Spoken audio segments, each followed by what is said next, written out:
7 states of India. ভারতের পূর্বে অংশে অবস্থিত ভারতের 7টি রাজ্যকে বলা হয় সাত বন। তারা ভারতের স্থলবেষ্টিত অঞ্চল। তাদের সমুদ্রে পৌঁছানোর কোনো পথ নেই। আমরা এই সমস্ত অঞ্চলের জন্য সমুদ্রের একমাত্র অভিভাবক, তাই এটি বিশাল সম্ভাবনা উন্মুক্ত করে। এটি চীনের অর্থনীতির জন্য একটি সম্প্রসারণ হতে পারে। জিনিস তৈরি করা, উৎপাদন করা, বাজারজাত করা, এসব চীনে নিয়ে যাওয়া এবং সেখান থেকে বিশ্বে ছড়িয়ে দেওয়া। এটি হবে আপনাদের জন্য একটি উৎপাদন ক্ষেত্র।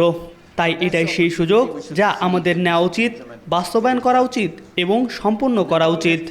নেপালে রয়েছে অসীম জলবিদ্যুৎ শক্তি, যা একটি আশীর্বাদ। ভুটানে রয়েছে অসীম জলবিদ্যুৎ শক্তি, সেটিও একটি আশীর্বাদ।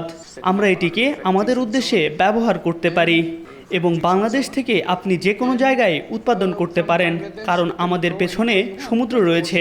তাহলে এটাই সেই সুযোগ যেটি আমরা নিতে চাই, এবং এটি অবশ্যই এমন কিছু নয় যা বিশ্বে বিক্রি করতে হবে।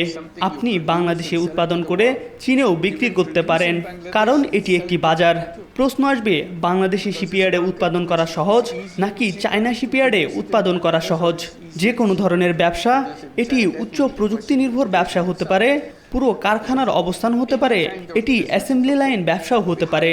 তাহলে এটি সেই চ্যালেঞ্জ যেটি আমরা একসাথে গ্রহণ করতে পারি যাতে এটি বাস্তবায়িত হয়।